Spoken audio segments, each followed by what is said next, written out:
Good evening, everybody. This is Jimmy. You're reading with Jimmy. We're reading Notes from Underground. Ladies and gentlemen, this is part 8 of 8 parts. We're going to finish this novel today. Fyodor Dostoevsky's translated by Constance Garnett. Notes from Underground. We've been reading about this very strange narrator, right? Who has some adventures, right? He's not a sword fighter, but he's quite the character. Quite the character. First person narration, but we're going to analyze this when we're done too. There's probably going to be a long analysis. Jimmy's writing it as we speak. So please join me. Let's finish this puppy. Okay. I sat down. She looked at me uneasily, and for some minutes we were silent. Remember, Liza shows up, right? Liza shows up. And Apollon went to get some pastries or whatever. I will kill him, I shouted, suddenly striking the table with my fist so that the ink spurted out from the inkstand. What are you saying? She cried, starting. I will kill him! Kill him! I shrieked, suddenly striking the table with absolute frenzy. You don't, this time fully understanding how stupid it was to be in such a frenzy. You don't know, Liza, what a torturer is to me. He's my torturer. He has gone now to fetch some rust. And I suddenly burst into tears. It was a hysterical attack. And how ashamed I felt in the midst of my sobs, but I still could not restrain them. She was frightened. What's the matter? What is wrong? She cried, fussing about me. Water! Give me water over there, I muttered in a faint voice, though I was inwardly conscious that I could have got on very well without water and without muttering in a faint voice. But I was what is called putting it on to save appearances, though the attack was a genuine one.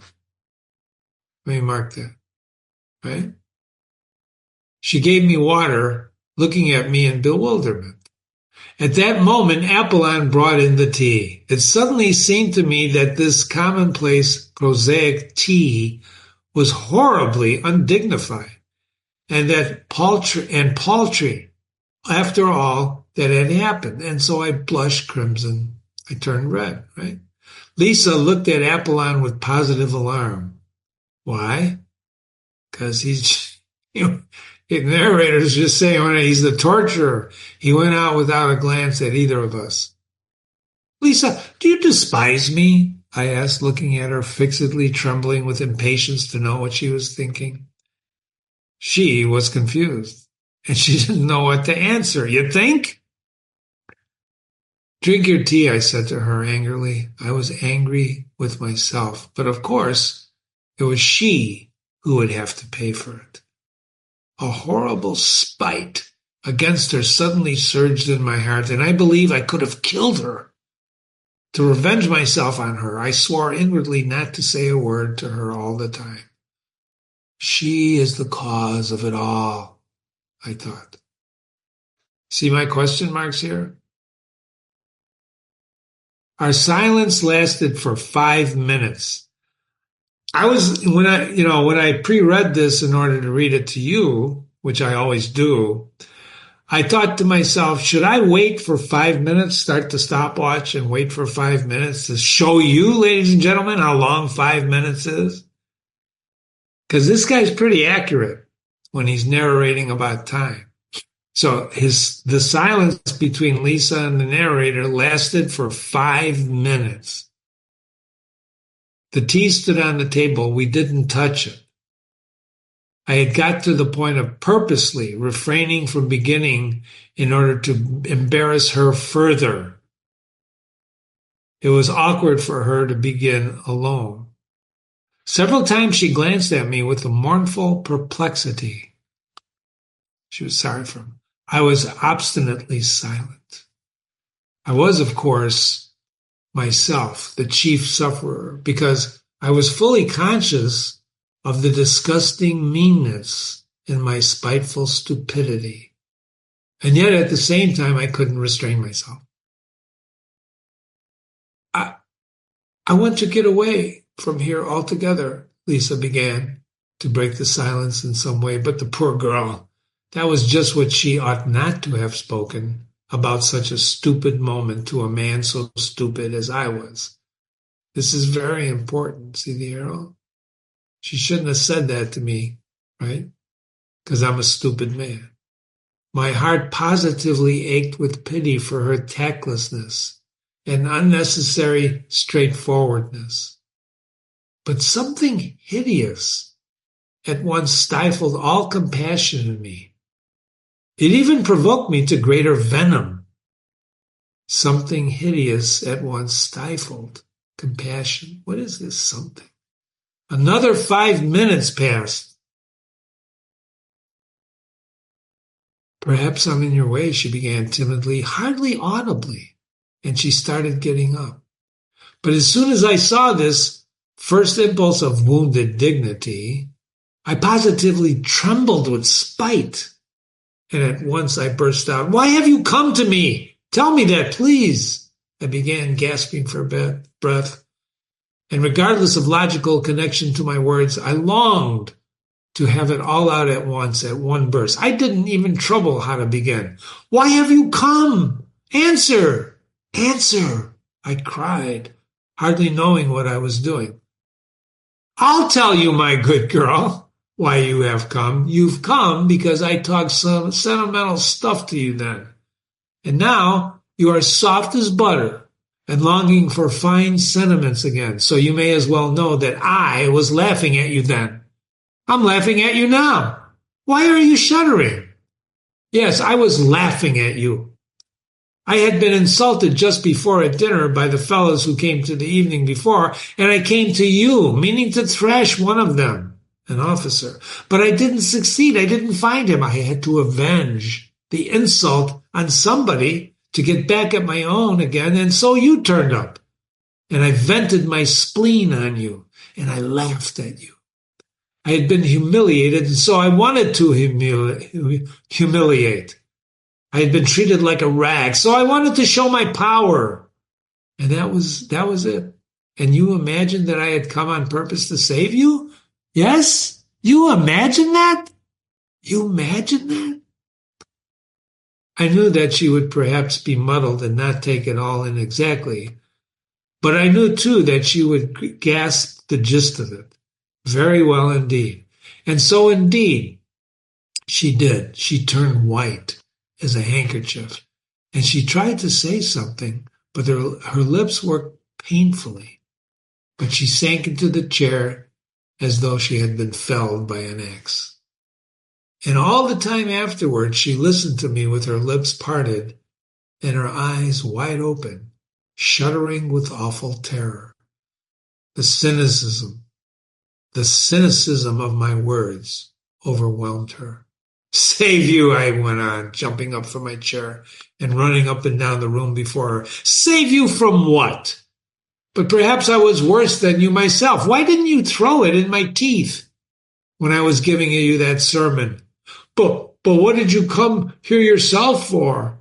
Was it to read us a sermon? Power was what I wanted then. Sport was what I wanted. I wanted to wring out your tears, your humiliation, your hysteria. That was what I wanted. And of course I couldn't keep it up because I am a wretched creature. I was frightened, and the devil knows why.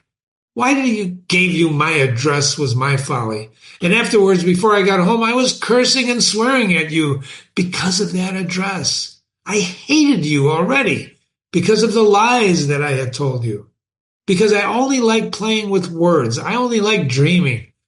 But do you know what I really want is that you should all go to hell. That's what I want. I want peace. Yes. I'd sell the whole world for a farthing straight off so long as I was left in peace. Is the world to go to pot, or am I going to go without my tea? I say that the world may go to pot for me so as long as I always get my tea. Do you know that or not? Well, anyway, I know that I am a blackguard. a blackguard, a scoundrel, an egoist, a sluggard. And here I have been shuddering for the last 3 days at the thought of your coming. And do you know what has worried me particularly for these 3 days? That I was posed as such a hero to you, and now you would see me wretched, torn dressing gown, beggarly, loathsome.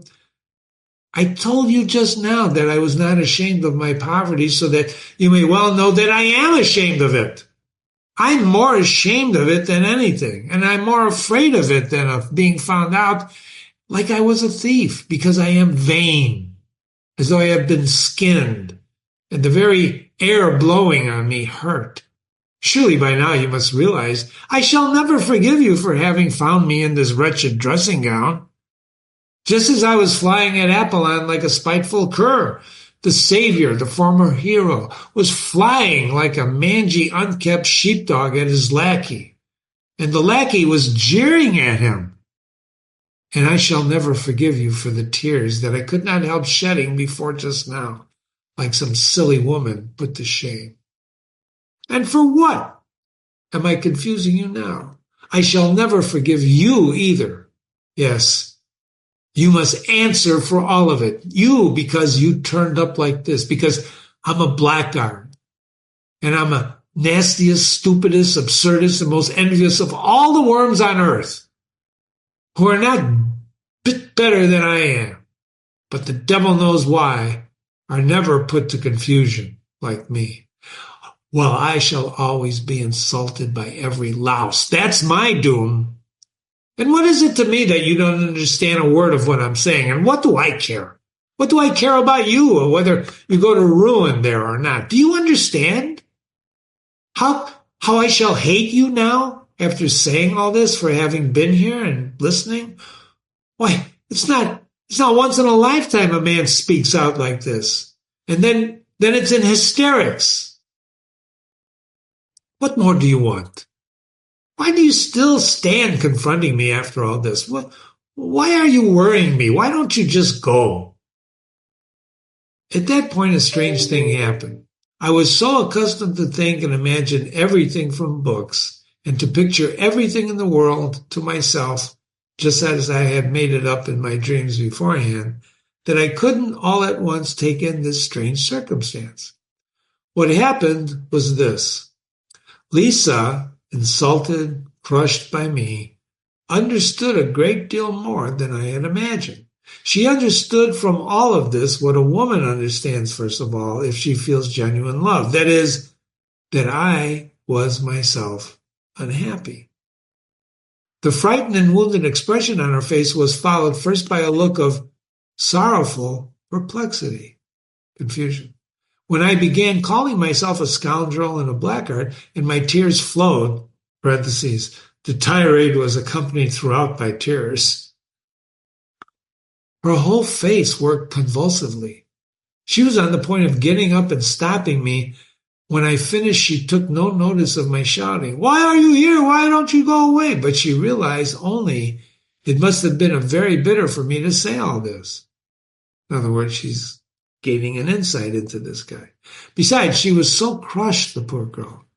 She considered herself infinitely beneath me. How could she feel anger and resentment? And then she suddenly leapt up from the chair with an irresistible impulse and held out her hands, yearning toward me, though still timid and not daring to stir. At this point, there was a revulsion in my heart. Then she suddenly rushed to me, threw her arms around me, and she burst into tears. I, too, could not restrain myself, and so sobbed as I had never sobbed before. They won't let me. I can't be good, I managed to articulate. And then I went to the sofa and fell on it face downwards, and I sobbed on it for a quarter of an hour in genuine hysterics. She came close to me and put her arms around me and stayed motionless in that position. But the trouble was that the hysterics could not go on forever. And, parentheses, I'm writing the lonesome truth. I am writing the lonesome truth. Lying face downwards on the sofa with my face thrust in my nasty leather pillow, I began by degrees to be aware of a faraway, involuntary, but irresistible feeling that it would be awkward now for me to raise my head and look at Liza in the face. Why was I ashamed? I don't know, but I was ashamed. The thought, too, came into my overwrought brain that our parts now were completely changed, and that she now was the heroine, while I was just a crushed and humiliated creature as she had been the night before, 4 days before. And all of this came into my mind during the minutes that I was lying on my face on the sofa. That's an important part. He's going back to his book learning, right? My God, surely I was not envious of her. I do not know until this day that, and I cannot decide. And at the same time, of course, I was still less able to understand what I was feeling then. Now, I cannot get on without domineering and tyrannizing over someone. But there's no explaining anything by reasoning, and so it's useless to reason. That's very important. I conquered myself, however, and raised my head. I had to, sooner or later. And I'm convinced to this day that it was just because I was ashamed to look at her that nothing, pardon me, ladies and gentlemen, pardon me, 1 second, 1 second. Thanks, I'm back. I conquered myself, however, and raised my head. I had to do it sooner or later, and I'm convinced to this day that it was just because I was ashamed to look at her that another feeling was suddenly kindled. Remember that? We did. She was warmly. So my eyes gleamed with passion, and I gripped her hands tightly. How I hated her, and how I was drawn to her at that minute. And the one feeling intensified. This guy watches himself really unbelievably, huh? He can't let himself go, can he? It was almost like an act of vengeance. At first there was a look of amazement, even of terror on her face, but only for one instant, and then she warmly and rapturously embraced me. Chapter 10. A quarter of an hour later, I was rushing up and down the room in frenzied impatience from minute to minute. I went up to the screen, peeped through the crack at Liza. She was sitting on the ground with her head leaning against the bed. It must have been crying. But she did not go away, and that irritated me. And this time, she understood it all. I had insulted her finally, but there was no need to describe it. She realized that my outburst of passion had been simply revenge, a fresh humiliation, and that to my earlier almost causeless hatred, and was added now a personal hatred born of envy. Though I do not maintain positively that she understood all this distinctly, pardon me, but she certainly did understand fully that I was a despicable man. And what was worse, I was incapable of loving her. I know I shall be told that this is incredible, but it was incredible to be spiteful and stupid like me. It was added that it was strange that I should not love her, or at any rate appreciate her love. Why is it strange? Well, in the first place, by then I was incapable of love. For I repeat, for me, loving meant tyrannizing and showing my moral superiority. I've never in my life been able to imagine any other sort of love, and have nowadays come to the point of sometimes thinking that love really consists in the right, freely given by the beloved object, to tyrannize over her. Really? Even in my underground dreams, I did not imagine love except as a struggle. I began, as always, with hatred, and then I ended up with a moral subjugation, and afterwards I never knew what to do with the subjugated object. And what is there to wonder at this, since I had succeeded in corrupting myself, since I was so out of touch with real life, so as to have actually thought of reproaching her and putting her to shame for having come to me to hear the fine sentiments, and didn't even guess that she had come not to hear these fine sentiments, but to love me. Because to a woman, all reformation, all salvation from any sort of ruin, and all moral renewal is included in love and can only show itself in that form. I didn't hate her so much, however, when I was running around the room and peeping through the crack in the screen. I was only insufferably oppressed by her being here. I wanted her to disappear. I wanted peace, to be left alone in my room. Real life oppressed me with its novelty so much I could hardly breathe. But several minutes passed and she still remained without stirring, as though she were unconscious. I had the shamelessness to tap softly on the screen as though to remind her, and she jumped, she started. She sprang up and flew to seek her kerchief, her hat, her coat, as though making her escape from me. And 2 minutes later, she came from behind the screen and looked with heavy eyes at me. I gave a spiteful grin, which was forced, however, to keep up appearances, and I turned away from her eyes. "Goodbye," she said, going toward the door. I ran up to her, seized her hand, opened it, thrust something in it, and closed it again.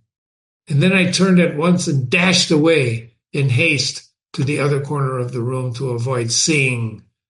Anyway, it didn't mean a moment since to tell a lie. To write that I did this accidentally, not knowing what I was doing, through foolishness, through losing my head. But I don't want to lie.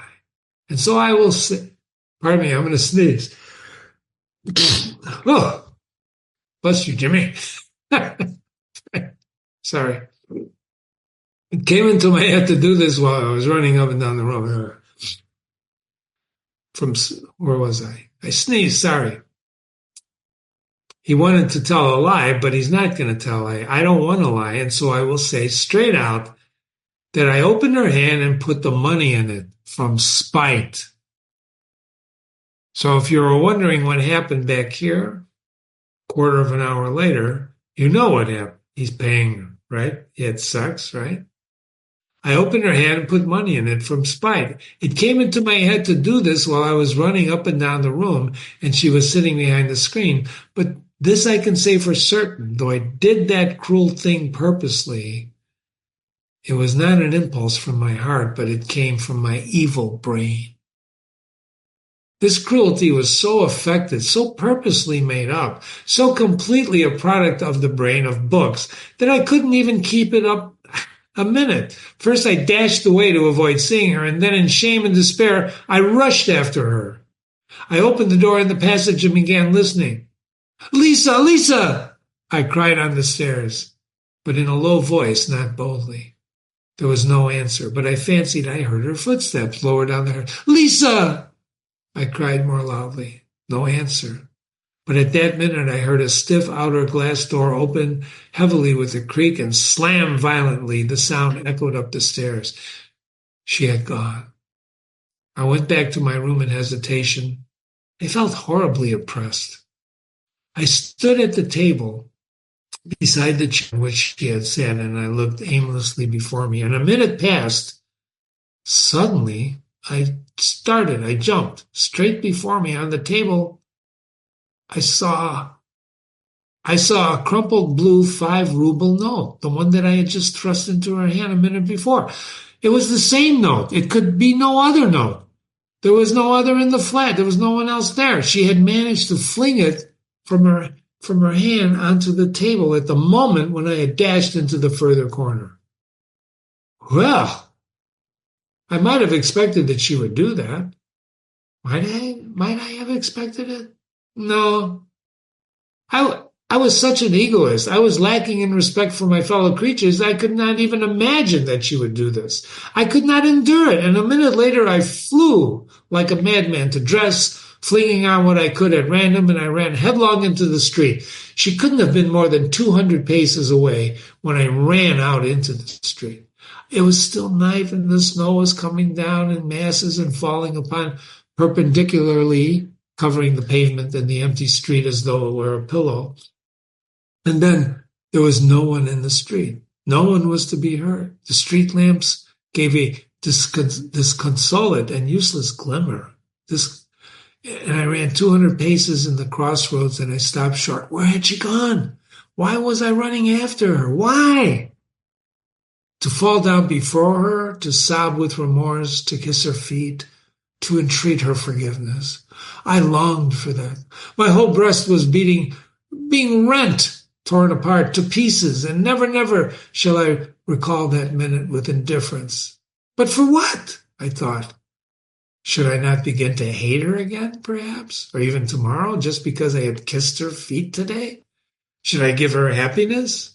Had I not recognized that day for the 100th time what I was worth? Should I not torture her? I stood in the snow, gazing in the troubled darkness, and I pondered this. And it will not be better? I mused fantastically afterwards at home, sitting in the living pang in my heart with fantastic dreams. Will it not be better that she should keep the resentment of the insult that I gave her forever? Resentment. Why? It's purification. It must be stinging and painful consciousness. Tomorrow I should have defiled her soul and have exhausted her heart. Well, now she has a feeling of insult that will never die in her heart. And however loathsome and filth awaiting her, the feeling of insult will elevate and purify her. Yeah, by hatred. Perhaps, too, by forgiveness. With all the make things easier for her thought? Will all of that make things easier for her, though? And indeed, I will ask on my own account here an idle question. Which is better, cheap happiness or exalted sufferings? Well, which is better? So I dreamed as I sat at home that evening, almost dead with pain in my soul. Never had I endured such suffering and remorse. And yet, could there have been the faintest doubt when I ran out from my lodging that I should turn back half away? I never met Liza again, and I have heard nothing of her. I will add, too, that I remained for a long time afterwards pleased with the phrase about the benefit from resentment and hatred, in spite of the fact that I almost fell ill from misery. And notice this mark.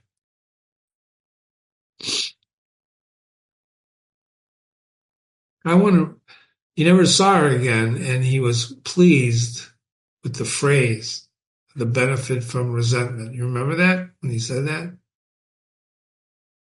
Then there's this mark. So there's a pause. It's not continuous. Even now, so many years later, remember he's 40 when he writes this. All this is somehow a very evil memory. I have many evil memories now. But hadn't I better end my notes here? I believe I made a mistake in beginning to write them anyway, that I have felt ashamed all the time that I've been writing this story. So it's hardly literature so much as corrective punishment. Why?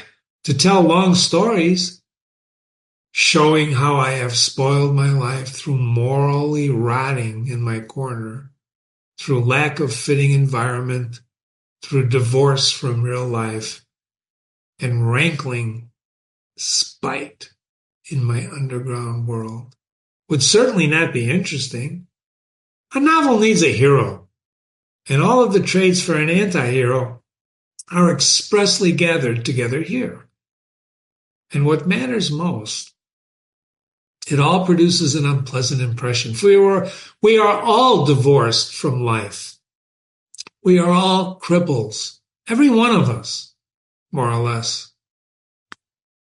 We are so divorced from life that we feel at once a sort of loathing for real life.